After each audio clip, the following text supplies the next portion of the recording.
We 96.3, it's DJ Bonix with the one and only Flosstradamus, Josh and Kurt. Yo, what's up? J2K, Autobot. What up, dog? Yo, I mean, we've probably only, I don't even think we've met before, but I feel like just from the years and years of just DJing, I've been DJing for a long time, following you guys from like the Flosstradamus boards, the holler boards, the holler boards back in the day, the Flossy Effects. You guys did the old mixtape, the 3-peat mixtape, the Big Bills track. I mean, you guys have original Don remixes, Hood Fantasy, Lana's Theme, Crowd Control. Dude, you guys are like a pillar in DJing.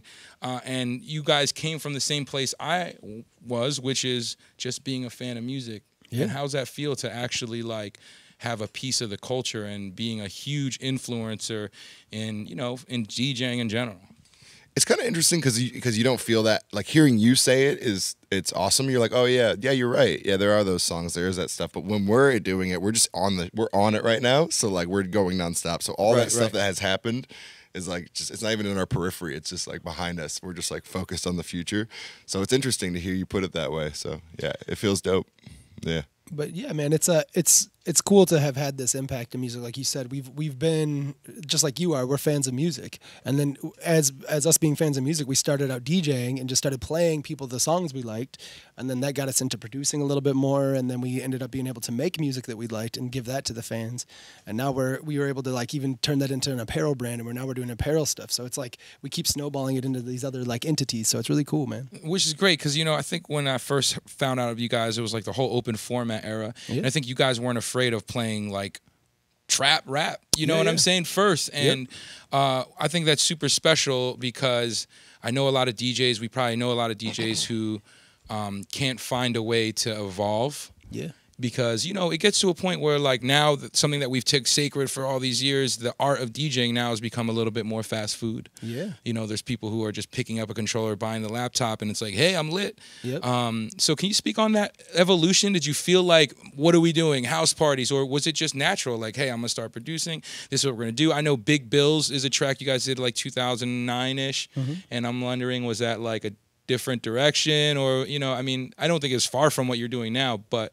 I mean, yeah, this whole thing, man, we've always been experimenting and stuff, this whole game. And I think as well as experimenting, we've never been afraid to take risks. So when Serato came out, let's say, we were some of the first dudes using Serato, and a lot of the other DJs were like, oh man, you got to use vinyl. And so we started using Serato, and then we were able to level up a little bit. And then same with like the next wave, we started using Ableton a little bit, and people were like, oh no, Serato's the thing. And then we started using Ableton to like be able to do more on stage.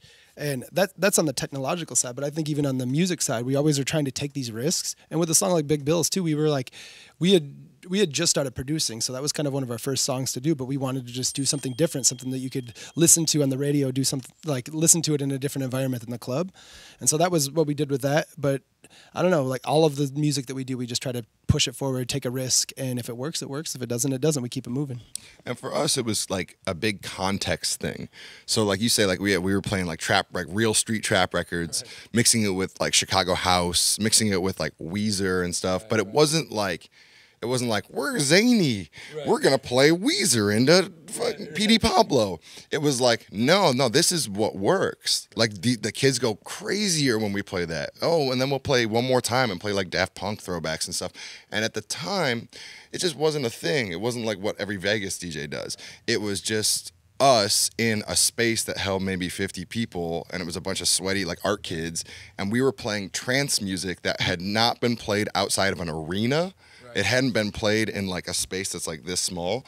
So you take a sound that big, and all the stuff we played was the biggest of whatever genre it was. Take all those sounds that are that big and put them in a closet, like tight space, and the energy that gets is like unmatched. You can't find it. And our set still is a version of that. But when we were initially doing it, that was the first time I think people had really seen anything like that or done anything like that. And growing it from there, that was a tough transition, man. It's hard to go from from DJing and curating music to actually making the music that you like. And we'd taken a lot of stabs at it before, and like Kurt said, like we were just learning how to produce, but on the spot with like a name. So it's like they're like, okay, Flosstradamus, you're this big thing, you have a big party, da da da. Where's the music? And So it was like kind of on the fly. We were like, all right, cool, we got to do this. So it was a bit of a struggle for the first few years. But I mean, 8 years into our career, we took time and figured out what we wanted to do and what we wanted our sound to be, which is kind of a hybrid of what we were doing before, which was mashups, and the shit that we were listening to, which was trap. So I mean, it sounds like you guys just started too, you know, which is an amazing thing of just to get out there. Before we go, I think it's important to first mention, you know, I still love the videos that you guys posting of doing cuts and scratches, keeping it alive, because I know you've been to a lot of festivals, and I've been to a lot of festivals where you just see DJs press play and whatever. That's another conversation. What I do want to know is, what equipment do you guys prefer on stage for the tech geeks, like my boy Rick City over here? What kind of stuff do you guys use, you know, on stage? What do you prefer? You know, Serato, do you use any MIDI pads, or you know, what do you guys use? It is a mega mix of everything, pretty much. So currently we're doing half Serato, half Ableton. And so for the Ableton side of things, we use the Novation Launchpad to trigger everything. And then on the Serato side of things, I use a Tractor controller, but using the Tractor F1 to control Serato. Do you have to like do that yourself, MIDI that yourself to do that, or does it? Yeah, does that Tractor controller? Yeah. I had to set it all up to do MIDI, and then I made it set up so there's one button that I push, and it switches the programs. It also switches the controllers too. So then I'm ready to go. So it's like just some nerdy stuff.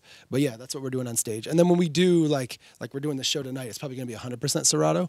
But when we do our show with the production, it's half Ableton, half Serato. So we can do a lot of these like multi-layered mixes with like acapellas and 3 songs going at once. And then we can also do like mix a couple of tunes just like DJ style with Serato. Man, very dope. Oh, go ahead. Oh, sorry, no, it's all good. It's all good. And just one more thing on the like mic side, because I guess that's what I do. I'm the hype man. But like our set has a bunch of ladders and like guns and crazy things on it that you need both of your hands. So we've actually upgraded to the like Justin Bieber pop like hands-free like mics. The, Tybo or something. Yeah, exactly. Yeah, we're giving like keynotes. Wow. On the turn up. What's got Billy Blanks? Yeah. Billy Blanks Wow. All right. Well, thank you guys so much. Like I said, I mean, coming from a dude who, you know, I've embraced DJing. I love DJing. It's taking me around the world with Wiz and doing all this shit. You guys are super influential to the game right now. Thank you you, know, I feel that. You feel that? You feel that? I feel that. That's what I'm saying. That's love, man. And I really appreciate it. Just to be up here with you guys and see how you guys influence the world, to see you guys go from 0 to 60, to play your edits. You mean, you guys, you know, you mean something to me, which is amazing. And, you know, I want to be like you guys one day. How about that? Thanks, buddy. Cool? Thank you. Flosstradamus, ladies and gentlemen, with We 96.3.